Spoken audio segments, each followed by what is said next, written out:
Kamusta mga kabibo? Andito na naman tayo sa panibagong podcast episode ng The Bibo Project kung saan pinag-uusapan natin, pinagkukwentuhan natin ang mga bagay-bagay na napapanahon at importanteng issue sa buhay ng mga Pilipino. Ngayon ay August 2024, Coach Arman and Brother Yes. Joey, at mukhang season ng graduation. At sabi nga daw nila, di ba, pag halimbawang pagka-graduate mo, ikaw ay officially unemployed. Oh, Correct. welcome to the world of the unemployed. Parang gano'n, tuwan-tuwa ka. Alam mo, graduate ka na. No? Yes, graduate na ako. Pero inabukasan, you are officially unemployed.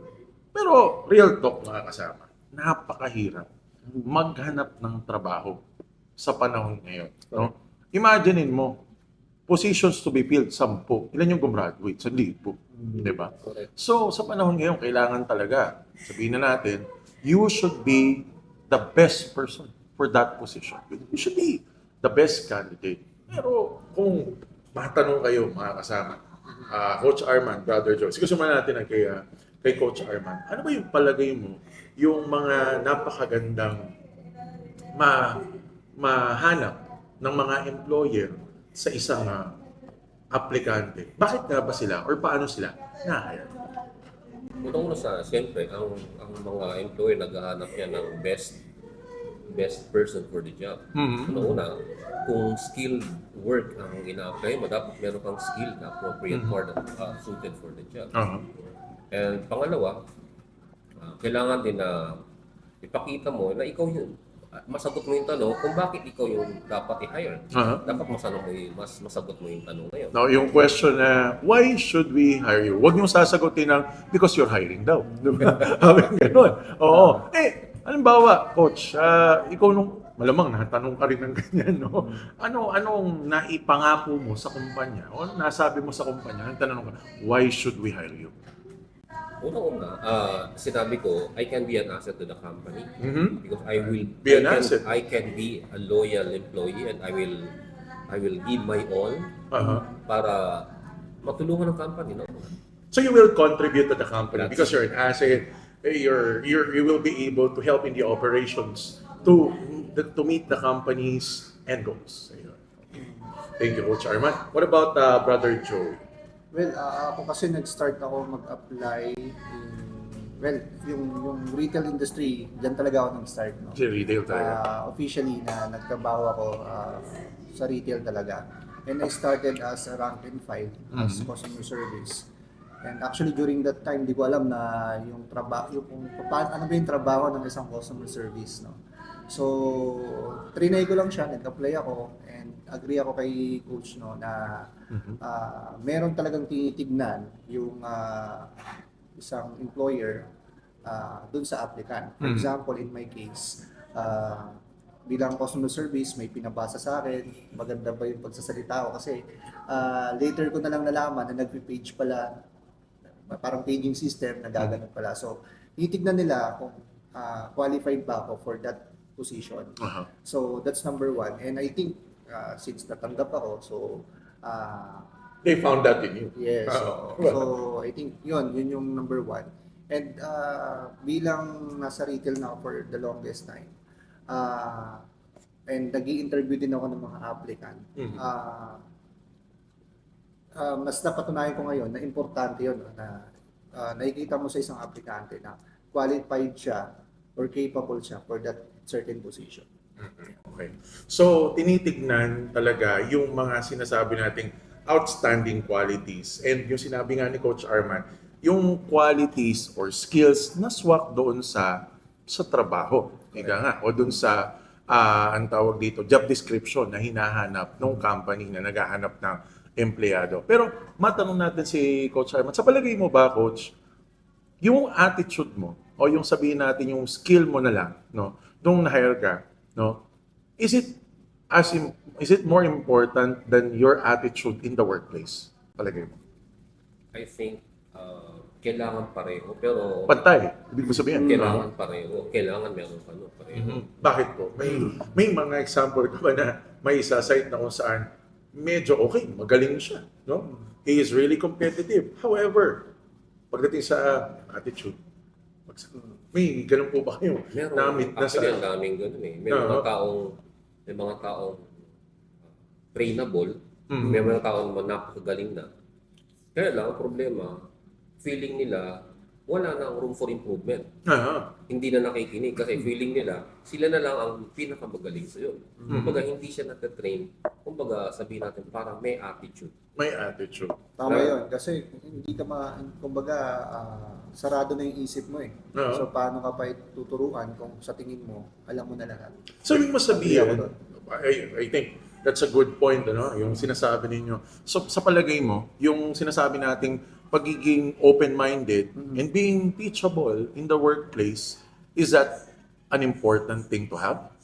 Yes, especially sa trabaho to. Kasi minsan naman or kadalasan no, pag nag-a-apply ka ng trabaho, for example sa isang retail industry, no, parehong retail yan pero magkakaiba ng proseso. So maaaring yung isang retail na to ganito yung proseso pero paglipat mo sa kabila, iba naman yung yung way yung pagtatrabaho. So Kasi tama pa, Brother Joey, if I may cut you off, iba't ibang company, may iba't ibang kultura. yes, Yun. correct. So, kailangan mag-adapt ka doon sa bagong sistema na kung anong trabaho meron ka. So, dapat open-minded ka nga. Doon makakatuloy yung pagiging open-minded mo. At yung sinasabi ni Coach Arman kanina na trainable and yung term na to, teachable. No? Kagaya na sinabi ng ating mga kasama, mga kabibo, merong mga pagkakataon kasi na parang iniisip na natin, sobrang competitive na natin, and magaling na natin, wala nang may tuturo sa atin yan. Parang gano'n. And sometimes, well, actually it's not sometimes, but most of the time rather, ito yung nagiging parang pinaka-Waterloo, no? O dito nadidisgrasya yung mga magagaling na mga empleyado kasi dahil sa ayaw na nilang makinig, times change, no? At maaaring yung mga kasama mo sa workplace, mayroong strategy na masabi natin makatutulong din para ma-resolve mo yung problem at hand na na-create on that particular year or on that particular time. Because, time changes, the need changes, and of course, the demand changes as well. Parang ganon. So, napaka-importante. And, I think the big word for that is yung tinatawag nating work ethics. No? Coach Arman, ano yung ilan sa mga work ethics na masasabi mo napaka-importante na ma-maintain o magkaroon ng isang empleyado para masabi nating mananatili siya or maging reason para manatili siya sa workplace niya? Isa sa mga nakikita kong importanteng karakteristik ng isang empleyado ay yung pagiging professional. Professional in a way na, example, napagalitan ka, work-related, tanggapin natin na tayo ay hindi perfecto. Diba? Bago ka sa isang trabaho, napagalitan ka, nagtampo ka kagad. Kumbaga parang apektado ang work mo, ang efficiency mo. Ngayon, ako personally, kung mali ako, ba't naman ako sasamaan loob? Actually, magpapasalamat pa nga ako kasi unang-una, that's a big look for improvement. Mag-i-improve ako. At the same time, yung companies, mas matutulungan ako kung gusto kong mag-grow professionally for that particular position. Kailangan nating mag-adapt. Kailangan nating magbago. Kailangan nating kailangan nating i-educate ang sarili kasi that's room for improvement para ma-educate tayo for that particular setup. You're being teachable and at the same time you're being flexible as well. Kasi while there are boss, so may mga manager na sabihin natin nagpa-power trip kasi syempre tao lang naman talaga yan.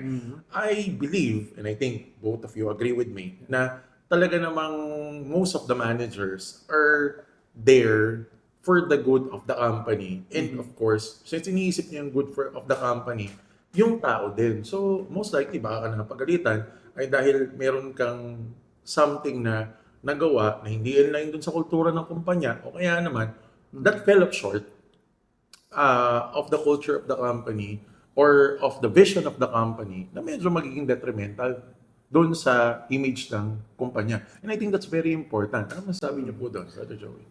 Yes, agree ako doon. No? tama yung sinabi ni Coach about professionalism and accepting yung mga sinasabi ng iba. Sabihin natin yung mga constructive criticism or feedback about dun sa trabaho mo. And Constructive criticism. agree ako na hindi naman yung mga boss, for example, no, kung sinasabi nila sa yung mga pagkakamali mo, ibig sabihin, concern sila sa'yo and kailangan mong baguhin. So, you need to assess also yourself na kailangan next time hindi na mangyari to. Saan ba ako nagkamali? May self-reflection ka. Yes, saan ba ako nagkulang? You need to assess yourself, evaluate mo para hindi na siya mangyari in Ulit. the future. So, tama yung sinabi ni Coach no, na yun yung may rooms for improvement pa para sa'yo. So, for the work ethics naman siguro, no, yung mga boss kasi, any company naman siguro, no, and any industry, ang kailangan i-provide ng isang empleyado is result. No? Results-oriented. Yes. For that. May metrics no? Tinatawag na metrics. No? Even naman sa any industry siguro may mga ganyan. No? Like for example sa akin, sa sales, Sa retail. sa retail, may mga result kami na kailangan i-produce. And paano ba magigain yung trust ng isang employer or ng boss mo? They will trust you kung nakakapag-provide ka ng result. For example, no, may inutos sa'yo or may project na binigay sa'yo and hindi mo nasunod or hindi mo nagawa yung isang task or yung project na yon, do you think pagkakatiwala pa sa'yo yung next project? I don't think so. So, ibig sabihin, kung nagagawa mo yung project, may inutos sa'yo, nagawa mo, may resulta, or whatever result, pero ginawa mo, trinabaho mo, binigay mo yung best mo doon, I think magkakaroon ng tiwala yung employer mo or yung boss mo. Correct. Oo. So, to gain trust, you need to provide results. Exactly. And you have to prove yourself in a way. Alam nyo, may problema tayo ngayon dyan pagdating sa social media. Kasi ang sabi daw nila, wala daw tayo dapat pakialam sa tingin ng ibang tao all the time. And I beg to disagree with that. No? Kasi you're not living alone. You are living in a society. So yung imahe mo, yung reputation mo is very important. And your reputation as you do your work, just like what both of you have explained, is also important as well. Kasi paano nga naman magkakaroon ng confidence ang boss mo, ang mga kasama mo sa iyo kung ikaw mismo, yung trabaho mo, hindi mo inaayos o niloloko mo. Tama. You know, that brings me to another thing. Ito, maganda, matanong din natin si Coach Arman patungkol dito. Coach, normal naman na sa workplace meron mga hindi pagkakasundo. Nagbawa, Coach, I think, dahil tayo ay pare-pareho ng mga season ng mga workers dito or mga employees, pagka meron kang hindi kasundo sa workplace, ano ang ginagawa mo? Lalo-lalo na kung sabihin natin, nasa isang nasa isang project kayo, may isang assignment, tapos magkasama kayong gagawa, ramdam mo, hindi ako gusto nito. Ano po ang ginagawa ninyo? Pag gano'n naman, feel ko na medyo alanganin, kumbaga parang mahirap i-approach. Ang gagawin ko na is, gagawin ko yung part ko, tapos susubukan ko pa rin i-approach. Kasi kahit hindi ko naman sa kasundo, kasi wala naman itong personal Kumbaga sabihin ko sa kanya, ito, trabaho natin. Kailangan natin gawin. Bilang magkasama, kailangan magkasundo tayo. Kung meron tayong personal na, may personal kang galit sa akin, mamaya yung autopagin yan, trabaho muna tayo. Kasi kung hindi natin matatapos to ngayon. Pag hindi pa rin naayos, kailangan siguro nasa mas mataas, ipaalam. Ipaalam ko yung totoo nangyayari. Oo, hindi yung nagsusumbong. Iklaruhin po natin yun, ha? We just have to also inform. Kasi this is going to be for the good of the company. So, sinasabi mo, Coach Arman, you're being objective. No? Hindi yung emotions natin, yung pinaiiral natin pagdating doon sa ating workplace. Kasi pag halimbawa, I think in anything, pag pinairal natin yung tinatawag nating emotion, lalong-lalo na yung negative emotion, sigurado hindi maganda ang kakalabasan nito. Do you agree with that, Yes, Sir Brother Joey? agree ako doon. No? Parang babalik ulit tayo doon sa sinasabi ni Coach kanina, being professional. No? Yes, Trabaho so- lang talaga. So, hindi maiwasan na may mga ganyan sa work environment. Na may mga kukontra sa'yo or may mga nagsasabi ng hindi maganda or nakakaapekto sa work environment. So, kailangan alam mo paano i-handle yung mga ganong sitwasyon. So, at the end of the day, ang kailangan nyo i-provide is magawa yung trabaho, yung task. So, kailangan set aside nyo yung mga personal na intention or galit man, no, kung meron sa bawat isa. So, babalikan ko yung sinabi mo kanina, no, yung sinasabi ng mga netizen, no, huwag pansinin yung mga sinasabi ng iba. In different perspective siguro, ang ibig sabihin noon, kung titignan ko siya in a good way, is huwag kang magpapa-apekto kasi maapektuhan din yung trabaho mo. Yung performance mo. Yes. At mas kilala mo yung sarili mo Correct. in a way. Di ba? Yes. Ayun. Pero again, no, at least sinang-ayunan ni Brother Joey yun. I think Coach Arman also agrees with that. Kasi ang ang problema, in a negative perspective, at nakikita ito ng mga kabataan ngayon, lalo-lalo na yung mga younger members of the workforce na wala kang pakialam kung ano sasabihin ng ibang tao. Ako to eh.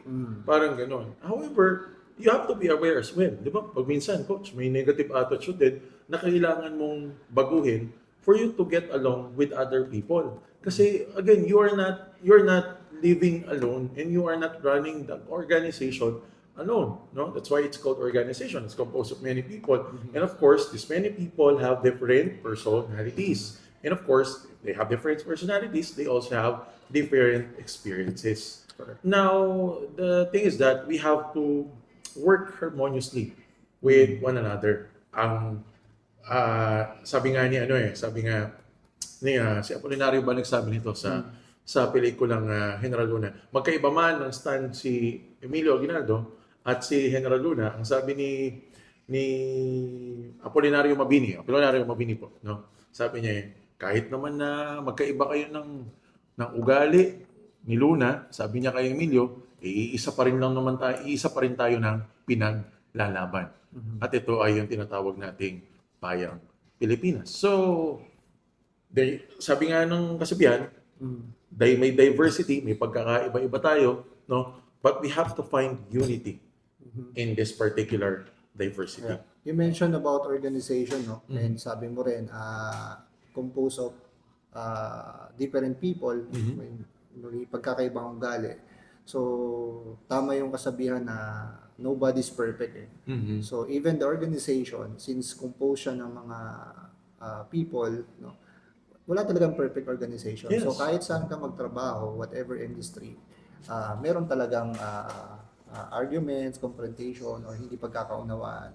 So, it's really how we adapt dun sa sitwasyon and ano ba yung tingin natin dun sa trabaho. So, kung nagagawa mo naman yung trabaho mo and you are working in the same goal, so, I think okay lang. Okay lang. Matanong ko lang si Coach Arman patungkol dito. Salamat, Brother Joey.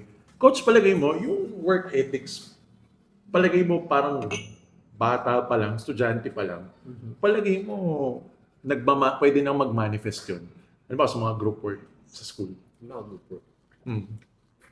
Makikita actually natin yun actually nag-manifest na dun eh.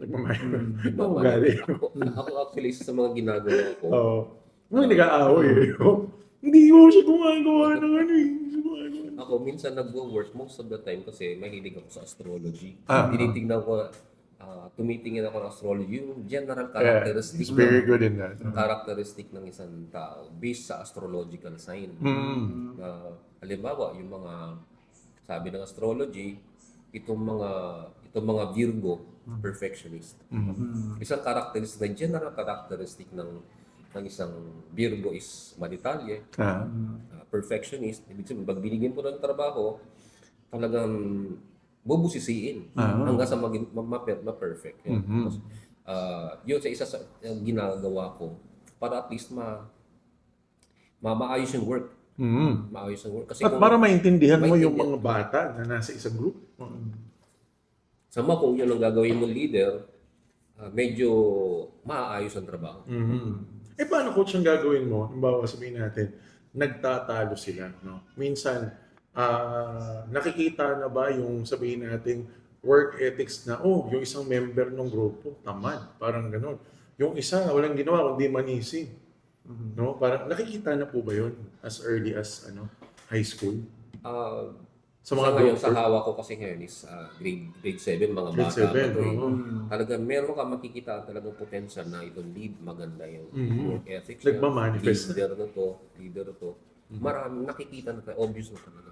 Although iba naman kasi trainable. Trainable naman. But I Teachable. think since mga bata pa rin yan, I think nade-develop naman yan through time. No? So siguro, pagdating ng panahon, merong mga mababago yung direksyon na May mga experience sila. oo, yung mga, maayos din nila yung mga ganyang pag-uugali nila. oo. Kung i-relate ko naman yan sa trabaho, no? May mga student na hindi napapakinabangan sa isang proyekto, for example. Oo. Pero meron silang kakaibang galing. No? Maaaring hindi sila magaling dito, pero magaling sila dito. So, doon pumapasok yung isang leader na Parang sinasabi mo, they have to be in the right environment. Parang Correct. sinabi mo na nakaraan. yes, correct. So, meaning, you will utilize yung capabilities or yung ano ba yung kayang gawin niya ito. And doon mo siya gamitin. So, in relation to working environment, kaya minsan may mga sabihin na natin mga pabida kunyari no Oo. ng mga empleyado. Pero bakit hindi sila Nag-excel. agad-agad tinatanggal Oo. or ibig sabihin yung mga employer or yung boss may nakikita pa rin sa kanya Oo. So, na hindi mga tinatanggal. gamit, Oo. na mga gamit ng company. Naalala ko tuloy yung mga sinasabi sa movie. Pag halimbawang sabihin natin, yung mga villain, sinasabi there's still good in you. Sinasabi daw gano'n. No? Yeah. Naalala ko, speaking of, parang yung mga late bloomer, maalala ko may kinuwento ka estudyante sa akin. Hindi nag-excel sa senior high o sa high school, pero pagdating ng college, sabi mo, cum laude.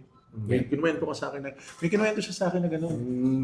An ordinary kid when he or she was in high school, tas pagdating nung college, no?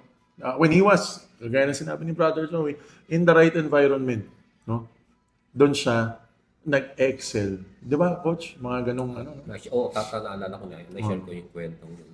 Siguro ang ma-attribute ko yun kasi nung time na yun, kasi sabihin natin napakarami factors kung hindi siya ganun ka-motivated nung time na yun. Noong time na yun.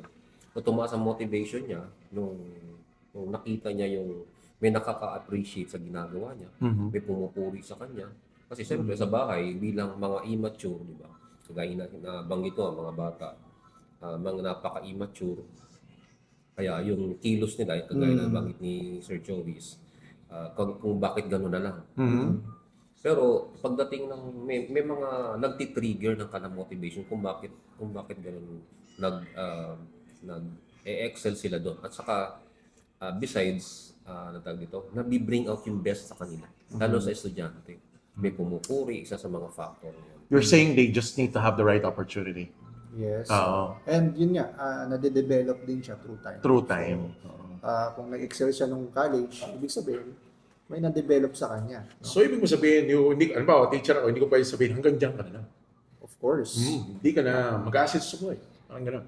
Oo. Kasi in real life, nangyayari yan. No? For example, yung mga boss mo dati, ikaw na yung boss ngayon. Oo. Yeah. Boss ka na. Kasi maliit lang naman yung working industry. So, magkikita at magkikita kayo eh. Kung, for example, Maliit lang ang mundo. Oo, kung teacher kayo pareho, darating yung time, maaaring ikaw mas mataas na yung position mo compared dun sa iba. Or, vice versa. Yes, correct. So, dapat be good pa rin, no? So, hindi mo pwedeng sabihin sa isang estudyante na hanggang diyan ka na lang.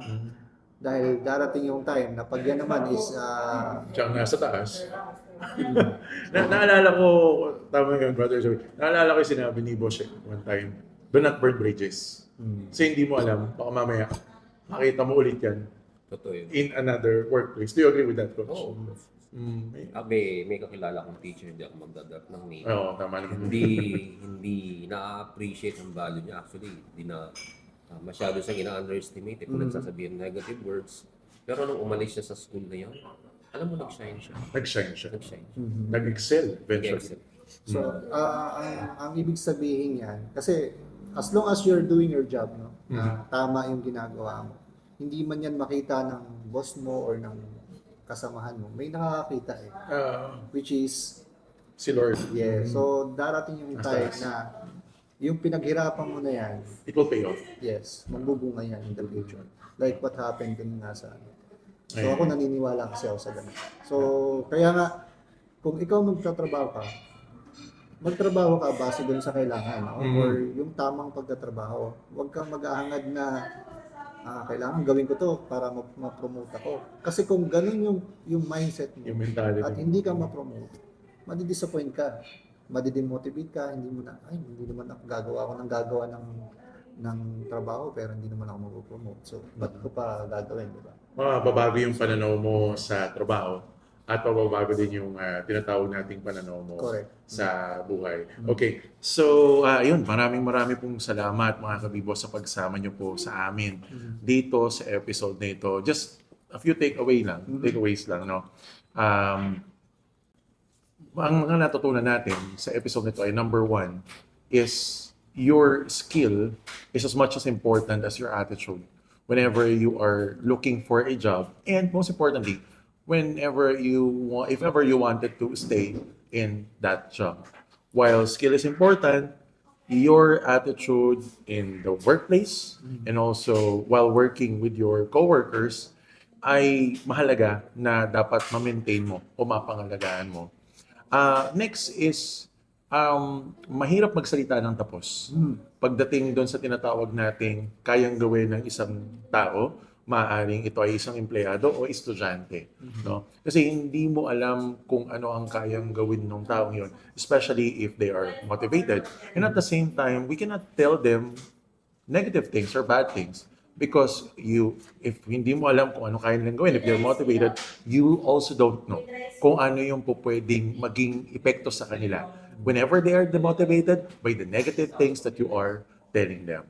Muli, maraming salamat sa inyong pagsama dito sa ating podcast ng The Vivo Project. Muli, andito si Brother Joey, si Coach Arman, at si Teacher Alfred. At maraming pong salamat. Hanggang sa muli. Paalam.